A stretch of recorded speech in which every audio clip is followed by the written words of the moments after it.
नमस्कार विद्यार्थियों, प्रिय मित्रों। आज ज्योग्राफी के पाठ 23 में आप सबका स्वागत है। हम पाठ 3 की चर्चा कर रहे थे, विश्व जनसंख्या घनत्व एवं वृद्धि। तो इसमें हमने जनसंख्या घनत्व तक अध्ययन कर लिया था। आज हमारा टॉपिक रहेगा विश्व की जनसंख्या वृद्धि। तो विश्व की जनसंख्या वृद्धि के साथ साथ आज हम एक और कंप्लीट करेंगे, जनसंख्या प्रवृत्ति। जनसंख्या प्रवृत्ति का तात्पर्य किस तरह हमारी जनसंख्या, विश्व की जनसंख्या बढ़ती है, उसके क्या कालखंड रहते हैं और कौन से काल में किस तरह गति से वो बढ़ती है, इसकी हम चर्चा नेक्स्ट टॉपिक में करेंगे। तो आज हमारा टॉपिक रहेगा जनसंख्या वृद्धि। तो जनसंख्या वृद्धि को समझने से पहले ये हमने जो ऑनलाइन अवकाश दिया था 15 जून को, उसके बाद ये पहली क्लास है। तो आपने उससे पहले जो भी मैंने 22 पार्ट बनाए हैं ज्योग्राफी के, वहाँ तक आप उनका अच्छा रिवीजन करने का समय आपको मिल गया होगा और मैं आशा करता हूँ कि आपकी एक अच्छी तैयारी अब तक हो चुकी होगी। आज से ही नए वीडियो, अगले नेक्स्ट जो सिलेबस है उसके अनुसार हम सिलेबस को धीरे धीरे आगे बढ़ाएंगे और वीडियो बनते जाएंगे। आप उनके भी सुव्यवस्थित नोट्स तैयार करते रहें। मैं आपको विश्वास दिलाता हूँ कि आपके पास ऑनलाइन के माध्यम से एक अच्छा मैटर आपके लिए तैयार हो जाएगा, जिससे आप बोर्ड एग्जाम में अच्छी तैयारी से बैठ सकें और अच्छी परसेंट बना सकें। तो हम आगे बढ़ते हैं। आज हमारा जो टॉपिक रहेगा जनसंख्या वृद्धि का रहेगा। जनसंख्या वृद्धि किसे कहते हैं इसको हम समझते हैं। तो जनसंख्या वृद्धि का तात्पर्य, इसको हम परिभाषित कुछ लाइन है उनसे कर सकते हैं। वृद्धि आप जानते हैं, वृद्धि का मतलब होता है बढ़ोतरी। तो किस तरह जनसंख्या वृद्धि निकाली जाती है उदाहरण से ही समझेंगे तो इसका अर्थ प्रश्न आ जाता है, जनसंख्या वृद्धि किसे कहते हैं। तो उसको हमें सबसे पहले अर्थ समझना होगा कि जनसंख्या वृद्धि होती क्या है। तो उसके लिए दो चीजें होना अनिवार्य है, एक तो समय और एक है स्थान। यानी निश्चित समय में और निश्चित स्थान विशेष की जनसंख्या में जो परिवर्तन होता है उसको हम जनसंख्या वृद्धि कहते हैं। इसको हम यहाँ समझते हैं, फिर उदाहरण के साथ इसको समझेंगे। तो यहाँ दो, मैंने कहा था समय होगा दो समय अंतरालों में, दो समय अंतरालों में किसी क्षेत्र विशेष की जनसंख्या में होने वाला धनात्मक परिवर्तन को ही जनसंख्या वृद्धि कहते हैं। तो ये इसका अर्थ है दो समय निश्चित, मतलब जो दो समय अंतराल होते हैं, यानी हमारे पास समय होना चाहिए। मैंने कहा था समय और क्षेत्र ये दोनों आवश्यक है जनसंख्या वृद्धि जानने के लिए। तो समय भी दो अंतराल होने चाहिए, यानी निश्चित समय होना चाहिए उनके बीच में। दो समय अंतरालों में किसी क्षेत्र विशेष, यानी क्षेत्र हम एक देश भी ले सकते हैं, एक राज्य भी ले सकते हैं या एक गांव भी ले सकते हैं। क्षेत्र इसलिए यहाँ मैंने क्षेत्र लिखा है, पूरा विश्व भी हो सकता है। तो क्षेत्र विशेष की जनसंख्या में, यानी हमने एक पर्टिकुलर किसी क्षेत्र को दो समय अंतरालों में जो वहाँ की जनसंख्या में जो धनात्मक परिवर्तन होगा। हालांकि इसको लिखने का तात्पर्य है नहीं ज्यादा, क्योंकि अगर जनसंख्या वृद्धि होती है ये हमेशा धनात्मक को ही दर्शाता है। तो धनात्मक परिवर्तन यानी परिवर्तन मतलब जो जनसंख्या है उसमें जो वृद्धि होगी, जो परिवर्तन होगा, उसी को क्या कहेंगे, जनसंख्या वृद्धि। आपको ऐसे की ऐसे ही लाइन याद रखनी, ज्यादा कठिन नहीं है। एक बार फिर दोहरान कर दूं कि दो समय अंतरालों में किसी क्षेत्र विशेष की जनसंख्या में होने वाला धनात्मक परिवर्तन को ही जनसंख्या वृद्धि कहते हैं। अब इसको हम उदाहरण के तौर पे और भारत के संदर्भ पे भी अच्छी तरह से समझ सकते हैं। और ये अच्छी तरह समझ में आ जाएगा अगर देखें भारत के संदर्भ में, अगर हम जनसंख्या वृद्धि को भारत के संदर्भ में देखें तो भारत में प्रत्येक 10 वर्षों में, यानी प्रत्येक 10 वर्षों में जनसंख्या वृद्धि ज्ञात की जाती है। उदाहरण के तौर पर यहाँ लिखता हूं, भारत में प्रत्येक 10 वर्षों में जनसंख्या वृद्धि ज्ञात की जाती है। इसलिए इसको दशकीय वृद्धि दर भी कहते हैं। क्या कहते हैं इसको? दशकीय, यानी कितने सालों में? 10 सालों में, प्रत्येक 10 वर्षों में जनसंख्या वृद्धि ज्ञात की जाती है। इसलिए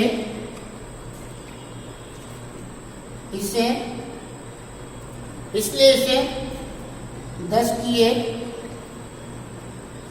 वृद्धि, और भारत में दर के हिसाब से नापते हैं, यानी प्रतिशत में नापते हैं, यानी कुल जनसंख्या के हिसाब से नहीं नापते, यानी नहीं दर्शाते, तो इसे दशकीय वृद्धि दर कहते हैं।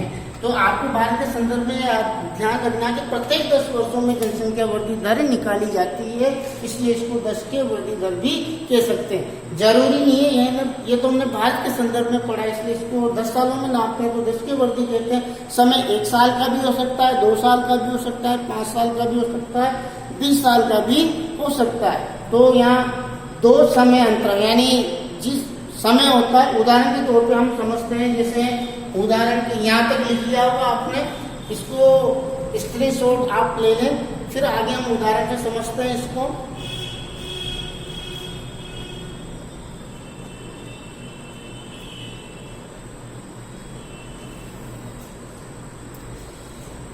उतार लिया होगा आपने, स्क्रीनशॉट ले लिया होगा। उदाहरण के तौर पे हम इसको देखते हैं। तो उदाहरण कैसे, अभी उदाहरण से समझ में आ जाएगा आपको कि उदाहरण तो उदाहरण के तौर पे हम भारत को लेते हैं, क्योंकि भारत को हम अच्छी तरह समझ सकते हैं। भारत और फिर वर्ष, तो यहाँ लिखता हूं देश और वर्ष।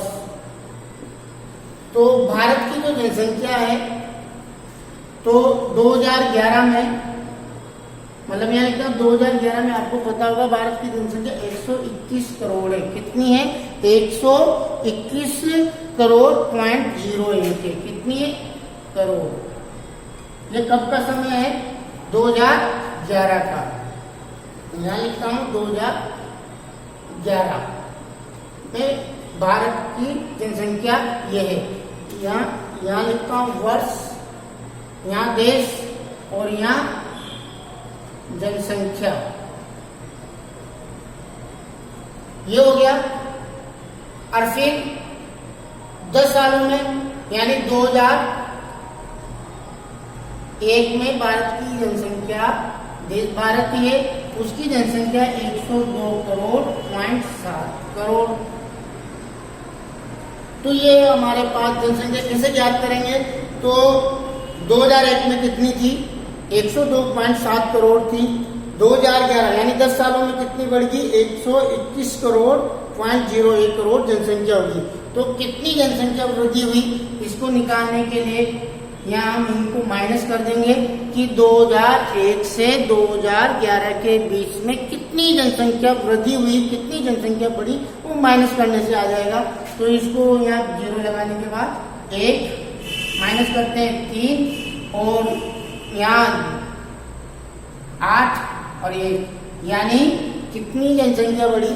बताओ कितनी जनसंख्या बढ़ी? यानी 10 सालों में, वर्ष यानी 2011 से 2000 के बीच समय अंतराल कितना है? 10 सालों का है। कितना है? 10 वर्षों का है। तो 10 वर्षों में भारत की जनसंख्या कितनी बढ़ी? 18.31 करोड़ बढ़ी। तो ये तो कुल जनसंख्या वृद्धि है। कितनी है? कुल जनसंख्या वृद्धि। लेकिन मैंने अभी भारत के संदर्भ में बताया था कि भारत में जनसंख्या वृद्धि कुल में न ज्ञात करके दर में ज्ञात की जाती है, यानी प्रतिशत में ज्ञात की जाती है। तो प्रतिशत में ज्ञात करने के लिए उसके लिए एक सूत्र होता है, यानी जनसंख्या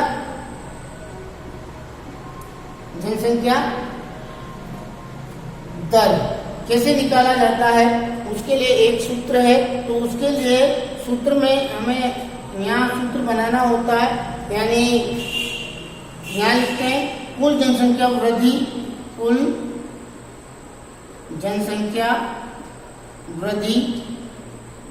तो कुल जनसंख्या वृद्धि अभी रखेंगे, कितनी हो रही है अपनी जनसंख्या वृद्धि दर, 18.31 करोड़। फिर नीचे लिखेंगे हम आधार वर्ष की कुल जनसंख्या, आधार वर्ष की कुल जनसंख्या। अब आधार वर्ष की कुल जनसंख्या का तात्पर्य आधार वर्ष कौन सा होगा कि जनसंख्या किस पे बढ़ी, 2001 पे, यानी 2001 से 2011 के बीच की है। तो आधार वर्ष पहले वाले वर्ष को माना जाता है। तो इसको यहाँ लिखता हूं, ये है आधार वर्ष। ध्यान रखना, आधार वर्ष हमेशा पहले वालों को माना जाता है। तो आधार वर्ष इंटू 100।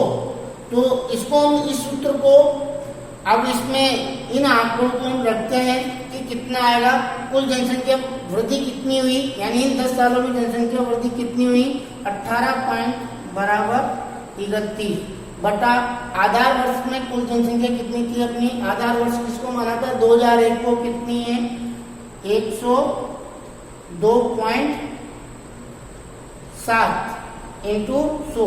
अगर इनको हम इनको हल करने के बाद जो हमारे पास आंसर आता है वो प्रतिशत में आएगा। किसमें आएगा, क्योंकि यहाँ क्या लिखा हुआ है, दर, यानी हमने जनसंख्या दर ज्ञात करने के लिए हमारा ये सूत्र है। सूत्र में इन आंकड़ों को रखने के बाद जो हमें प्राप्त होगा वह क्या होगा, प्रतिशत आएगा। तो प्रतिशत रहेगा, इनको हल करने के बाद 17.81%, यानी भारत की जो जनसंख्या वृद्धि दर है वो कितनी है, 17.81। और कितने सालों में बढ़ी, ये है 10 सालों में। इसको कह सकते हैं भारत की 10 की वृद्धि दर कितनी रही, 17.81%। तो ऐसे हम जनसंख्या वृद्धि दर ज्ञात कर सकते हैं। यही सूत्र है, इस सूत्र को ध्यान में रखना है, ज्यादा कठिन नहीं है। हमने एक देश लिया, यानी क्षेत्र होना चाहिए, उसमें हमने भारत ले लिया, उसमें हमने 2 समय अंतराल ले लिया। तो समय अंतराल 2001 से 2011 के बीच का जो समय अंतराल है वो लिया। इनकी जनसंख्या देखिए 102 करोड़ थी 2001 में, फिर अब 2011 में कितनी होगी, 121। तो इनको हमने क्या कर दिया, माइनस किया, यानी कितनी जनसंख्या वृद्धि हुई इन 10 सालों में, कितनी हुई, 18.31 करोड़ हुई। फिर हमने ये ज्ञात होने के बाद, ये तो क्या है, कुल जनसंख्या वृद्धि है, दर नहीं है, ये है, इसको कहेंगे कुल जनसंख्या वृद्धि। ठीक है, ये कुल जनसंख्या वृद्धि है।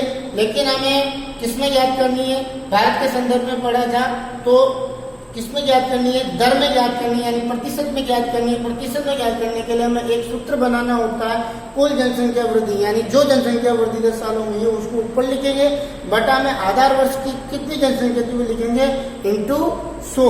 फिर इनको आंकड़ों को इनमें रखने के बाद हमारे पास जो आंसर आता है 17.81, वो भारत की जनसंख्या वृद्धि दर होगी, जो कितने सालों में बढ़ी, 10 सालों में, इसलिए इसको 10 की वृद्धि दर भी कहते हैं। क्योंकि 2001 से 2011 के बीच में कितना समय का अंतर है, 10 सालों का।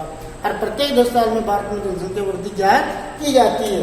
मान लो हम इसको वार्षिक भी कर सकते हैं, ये तो थी 10 की है, और इसको वार्षिक करें तो यहाँ लिखता हूँ वार्षिक, ध्यान रखना ये वार्षिक है, वार्षिक दर ये भी निकाल सकते हैं कि ये कितने सालों की है, 10 सालों की है। तो अगर हमें वार्षिक वृद्धि दर निकालनी है तो इसको 10 साल मतलब 10 का भाग दे देते, तो 1 वर्ष का आ जाएगा। तो ये कितना आएगा, 1 वर्ष में कितना आ जाएगा, ये 1.78, कितना आ जाएगा, 1.78%।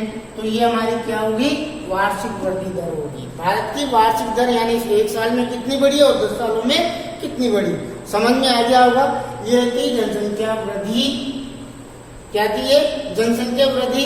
अब हमारा जो नेक्स्ट टॉपिक है जनसंख्या प्रवृत्ति है, इसका हम अध्ययन करेंगे जनसंख्या प्रवृत्ति का। तो